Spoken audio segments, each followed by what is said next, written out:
जी अस्सलाम वालेकुम। ये आज हम मैथ्स का चैप्टर 1 पढ़ेंगे, 9th क्लास की साइंस की बुक है मैट्रिसेस।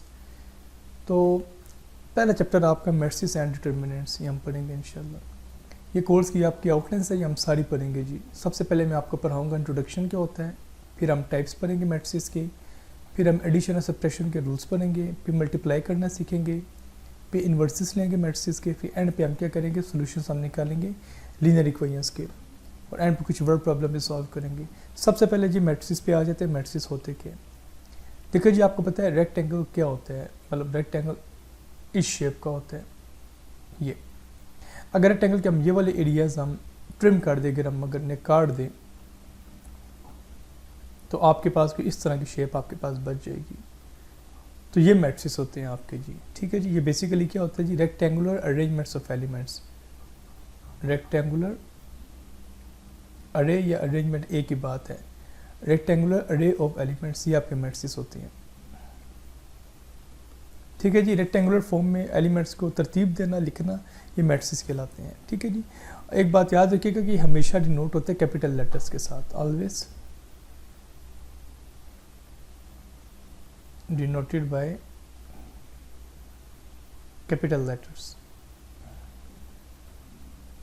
हम इन्हें कैपिटल लेटर से डिनोट करते हैं हमेशा। ठीक है जी, एग्जांपल्स हम देखते हैं मैट्रिसेस की। ये नेक्स्ट आप देखें जी। फॉर एग्जांपल ए आपके पास कोई भी मैट्रिक्स है, ये इक्वल है जी 5 - 3 0 2, ये आपका मैट्रिक्स है जी। ठीक है जी, ए हमेशा कैपिटल होगा, ए बी सी डी, जो लेफ्ट साइड पे वर्ड्स है वो आपके हमेशा कैपिटल होंगे जो। इसी तरह C is equal to A B, ये भी आपका मैट्रिक्स है। डी इज इक्वल टू 0 1, ये भी आपका मैट्रिक्स है। ठीक है जी, मैट्रिक्स में दो चीज़ें होती है आपने याद रखनी है, एक होती है रो और एक होता है कॉलम।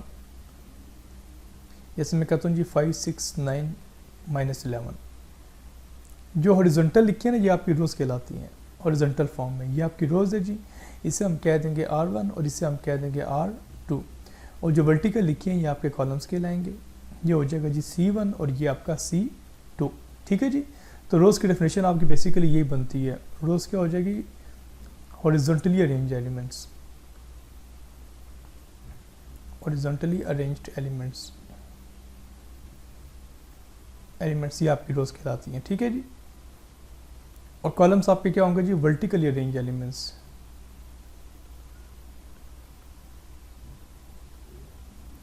वर्टिकली अरेंज्ड एलिमेंट्स, जो वर्टिकली लिखी हों वो आपके कॉलम्स कहलाते हैं। ठीक है जी, आपके मैट्रिसेस थे। एक होता है ऑर्डर ऑफ मैट्रिक्स। ऑर्डर क्या लाता है जी, number of rows and columns, इसे हम ऑर्डर कहते हैं। ऑर्डर क्या होगा जी, number of rows and columns, number of rows and columns. एक मैट्रिक्स में कितनी रोज है कितने कॉलम्स है वो आपका ऑर्डर कहलाएगा, रोज एंड कॉलम्स। ऊपर आप सबसे फर्स्ट एग्जांपल में देखें जो a इज इक्वल टू 5 - 3 0 2। अच्छा, इसका ऑर्डर क्या बन रहा है, इसका ऑर्डर बन रहा है 2/2। इसका मतलब है कि इसमें 2 रोज हैं और 2 कॉलम्स है। ठीक है जी, ये सी वाला देखें जी, इसमें 2 रोज है और 1 कॉलम है, 2/1। डी देखें जी, इसमें 1 रो है 2 कॉलम्स है, 1/2। एक बात आप याद रखिएगा कि हमेशा हम रोज पहले लिखेंगे और कॉलम्स बाद में लिखेंगे। इस बात का आपने ख्याल करना है। अच्छा, आगे आ जाइए जी मैट्रिक्स के टाइप्स पर। अच्छा, टाइप्स पे आ जाए। सबसे पहले हम करते हैं जी स्क्वायर मैट्रिक्स, हम स्टार्ट करते हैं स्क्वायर मैट्रिक्स। अच्छा जी, स्क्वायर क्या होता है जी, स्क्वायर में पता है कि ऐसी शेप है जिसकी चारों साइड्स क्या होंगी, इक्वल होंगी, तमाम साइड्स इसकी इक्वल होंगी। ठीक है जी, तो स्क्वायर मैट्रिक्स क्या होगा, जिसमें number of rows and columns equal होंगे। यहाँ से आप याद रखिएगा, ऐसा मैट्रिक्स जिसमें number of rows and columns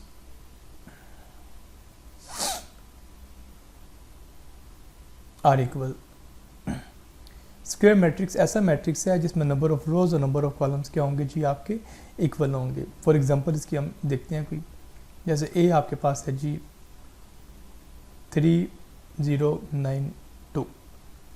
अब देखिए जी इसका ऑर्डर क्या है, इसका ऑर्डर बन रहा है 2/2। इसमें 2 रोज है और 2 कॉलम्स है, ये स्क्वायर मैट्रिक्स है।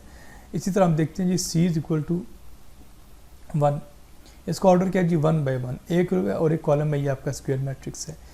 नेक्स्ट है जी आपका रेक्टेंगुलर मैट्रिक्स।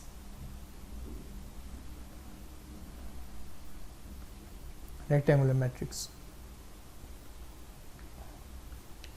अच्छा नाम से ज़ाहिर है जी रेक्टेंगल से निकला। रेक्टेंगल क्या होता है जी? रेक्टेंगल ऐसी आपकी फिगर है जिसकी अपोजिट साइड्स इक्वल होंगी, ये साइड्स इक्वल होंगी और ये आमने सामने जो अपोजिट साइड्स है वो इक्वल होंगी, चारों इक्वल नहीं होंगी। तो इसमें क्या होगा जी? Number of rows and columns equal नहीं होंगे, ये आपने यहाँ से याद रखना है शेप से। Number of rows and columns are not equal. ठीक है जी, इसकी एग्जांपल देखिए जी, रेक्टेंगुलर मैट्रिक्स की मिसाल, for example C is equal to -1 0 2। अब देखिए जी इसमें कितनी रोज हैं, एक ये रो है इसके अंदर, एक ये रो है सेकंड और एक ये रो है थर्ड, मगर कॉलम इसमें देखिए एक ही आपका नज़र आ रहा है। तो ये क्या है जी? 3 रोज है और एक कॉलम है, 3 बाई 1। अब देखिए number of rose column equal नहीं है, ये रेक्टेंगुलर है। एक और एग्जांपल हम लेते हैं, T is equal to 1 5।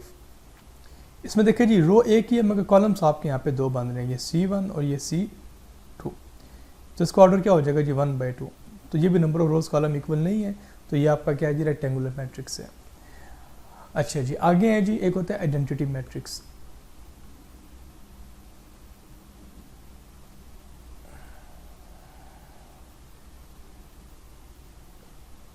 Identity matrix ऐसा मैट्रिक्स होगा जी कि जिसके डायगोनल में 1 होंगे। अ मैट्रिक्स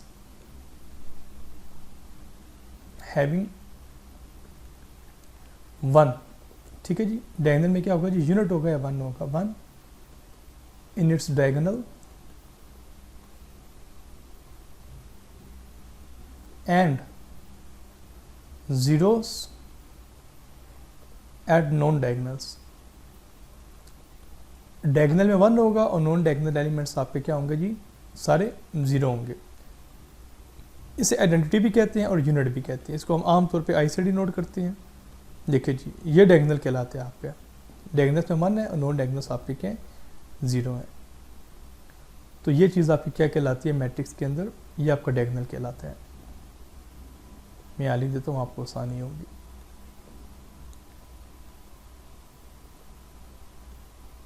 ये डायगोनल है तो बाकी सारी जगह क्या कहलाएगी? नॉन डायगोनल कहलाएगी।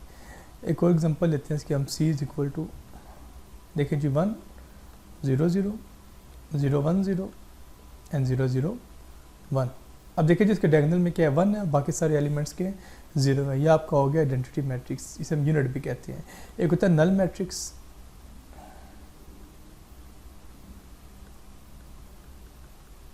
इसे हम जीरो मैट्रिक्स भी कहते हैं। ठीक है जी, इसमें तमाम एलिमेंट 0 होंगे।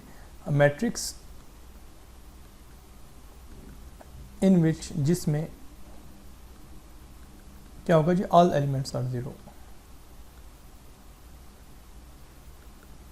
All elements are 0। ये आपका नल मैट्रिक्स है। इसको आमतौर पे हम ओ से डिनोट करते हैं। ये देखें जी 0 0 0 एंड 0, ये नल है। जैसे E इज इक्वल टू 0 0, ये भी नल है। X इज इक्वल टू 0 0 0, ये भी नल है। ठीक है जी, यहाँ तक क्लियर है? देख लें इसको आप। आगे मज़ीद हम इसके टाइप्स करते हैं कुछ।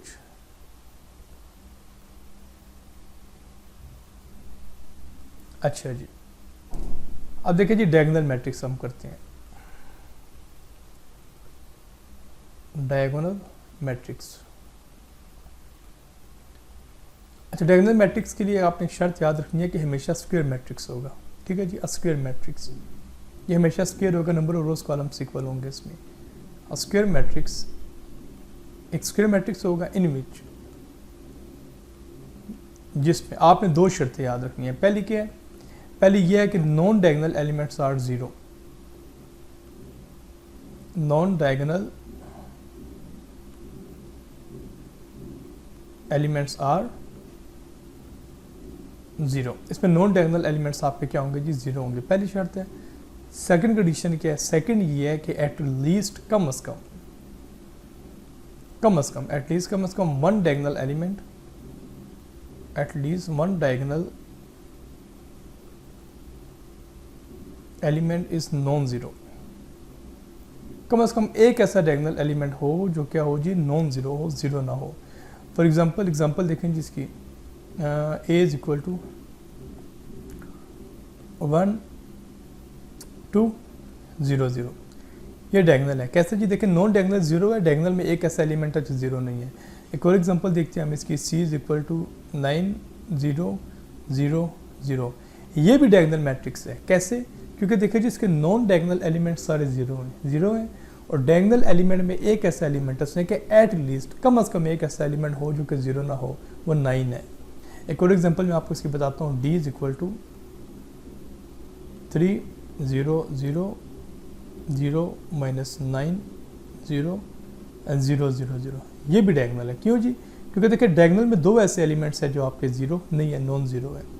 लास्ट एग्जांपल देखिए जी, E is equal to 5 0 0 0 0 0 and 0 0 0, ये भी आपका डायगोनल एलिमेंट है। क्यों जी, क्योंकि देखिए जी एक ऐसा एलिमेंट है 5 जो कि क्या आपका नॉन डायगोनल है। ठीक है, जिसने कहा था कम से कम एक ऐसा एलिमेंट हो जो नॉन डायगोनल हो। अच्छा जी, इसके साथ आ जाए स्केलर मैट्रिक्स आ जाए, देखते हैं क्या होता है। सॉरी, स्केलर की स्पेलिंग गलत लिखती है मैंने, स्केलर मैट्रिक्स।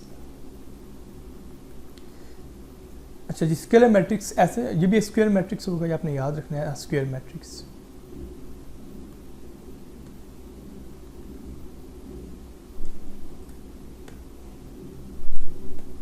ये भी स्क्वायर मैट्रिक्स होगा जी। ठीक है जी, इन विच, जिसमें इसकी दो कंडीशंस हैं।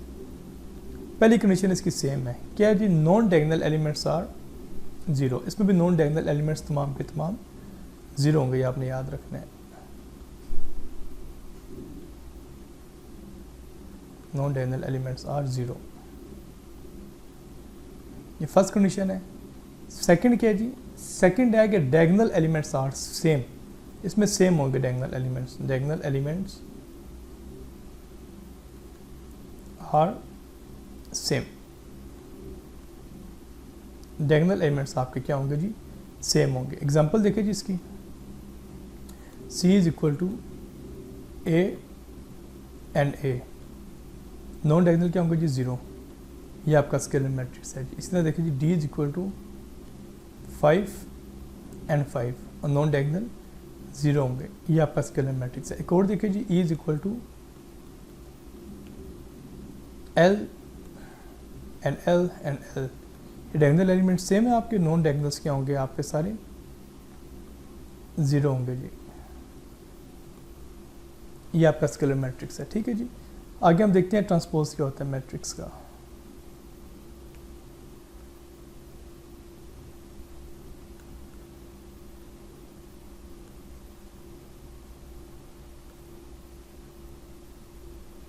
Transpose of matrix,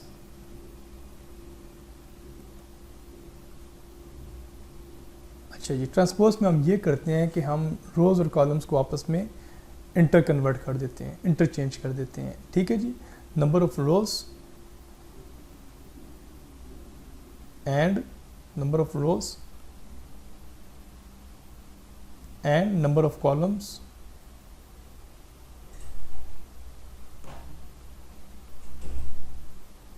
are interchange, हम इन्हें इंटरचेंज कर देंगे आपस में, इसे हम कहते हैं transpose matrix, transpose of a matrix. कैसे जी, ए आपके पास कोई भी मैट्रिक्स है, ए 1 5 0 2, इसका आप ट्रांसपोज लीजिए तो ये क्या हो जाएगा, देखिए जो रोज थी ना, ये आपकी रो है, रो 1 और ये आपकी सेकंड रो है, रो 2। अब रोज को आप कॉलम बना दे, 1 5 रो थी तो 1 5 को आप कॉलम बना दे, 0 2 आपकी रो है, 0 2 को आप कॉलम बना दे, ये ट्रांसपोज है। एक और एग्जांपल देखिए जी, सी इज इक्वल टू 9 0 3 -1 4 2 7 3 1। अब देखिए जी, ये आपकी रो है, ये सेकंड रो है और ये आपकी थर्ड रो है, तीन रोज हैं आपकी, first row, second row and third row. आप इन रोज को कॉलम्स बना दें, सी के ऊपर छोटा सा टी आएगा, टी आपने लाजमी लिखना है, ट्रांसपोज की ये नोटेशन है, आपने लाजमी लिखनी है, इसको डिनोट करते हैं। अब देखिए R1 आपकी क्या 9 0 3 है, इसे आप कॉलम बना दें, 903। R2 क्या जी -142, इसे आप कॉलम बना दें -142। R3 के 731, इसे भी आप कॉलम बना दें। फिर देखिए जी ट्रांसपोज में हम ये करते हैं कि रोज़ को कॉलम बना देते हैं, कॉलम्स ऑटोमेटिकली रोज़ बन जाएंगी, ये ट्रांसपोज है। फिर एक आ जाएगा जी सिमेट्रिक मैट्रिक्स।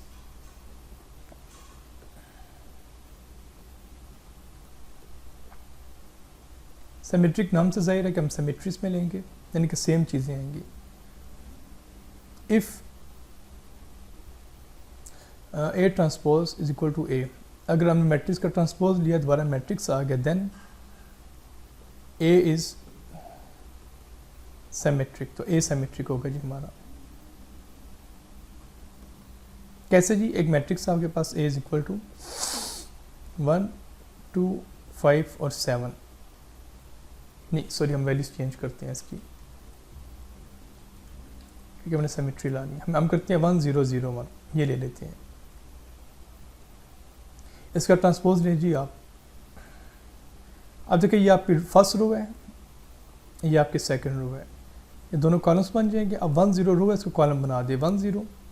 अब सेकंड रो को भी आप कॉलम बना दे 0 1। अब आप देखिए आपने रोज को कॉलम में चेंज किया है, ट्रांसपोज लिया, मगर आंसर आपका दोबारा क्या आ गया जी? A आ गया। तो हम कहेंगे A is symmetric,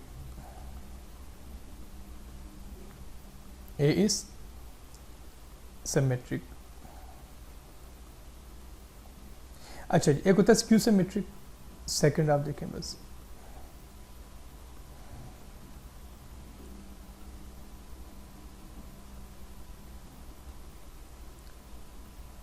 skew symmetric में आपने याद रखना है कि A का ट्रांसपोज आप लेंगे तो वो दोबारा एक इक्वल आएगा, मगर नेगेटिव साइन के साथ। ठीक है, अगर आपने ट्रांसपोज लिया मैट्रिक्स का तो दोबारा वही आ गया सेम, मगर नेगेटिव के साथ, तब हम कहेंगे देन A इज स्क्यू सिमेट्रिक। इसकी मैं एग्जांपल नहीं करा रहा, हम इसके क्वेश्चन हम सॉल्व करेंगे 1.4 एक्सरसाइज में, तो आपको समझ आ जाएगा वहाँ पे। मैं इसको दोबारा रिपीट कर दूंगा टॉपिक को। बस आगे लास्ट स्टेप हम करते हैं इक्वल मैट्रिक्स, फिर हम एक्सरसाइज पे आ जाते हैं। अच्छा जी, हम लास्ट टाइप करते हैं जी इक्वल मैट्रिक्स। इक्वल मैट्रिक्स हमेशा दो होंगी हमारे पास, आपने याद रखनी है। ठीक है जी, two matrix are set to be equal.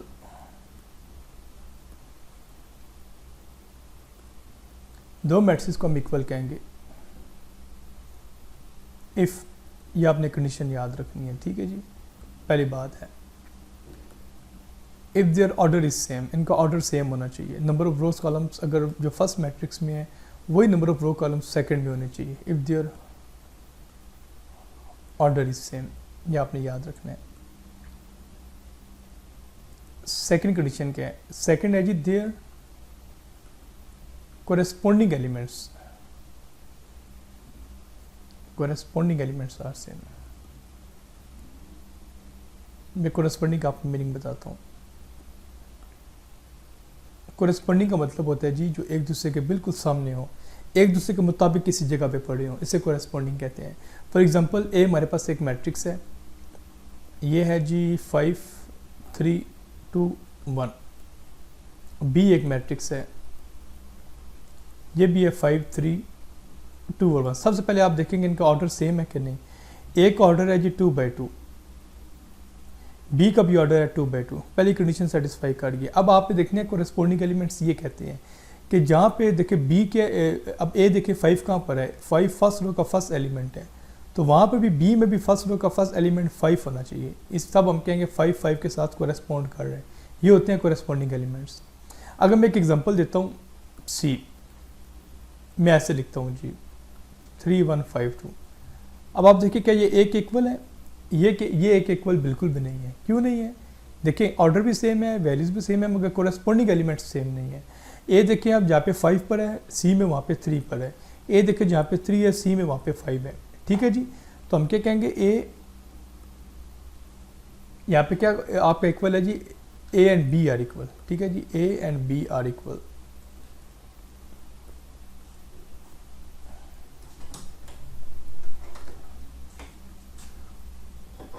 क्या कहेंगे जी, A and B are equal, ठीक है जी, ए और बी इक्वल हैं, but A and C are not equal. क्यों? देखिए ऑर्डर सेम है दोनों का, वैल्यूज भी सेम है, मगर कोरेस्पोंडिंग एलिमेंट्स सेम नहीं है आपस में। कोरेस्पोंडिंग से मुराद है कि इनकी जगह एक दूसरे के मुताबिक नहीं है, ठीक है जी। ये आपका था इक्वल मैट्रिक्स।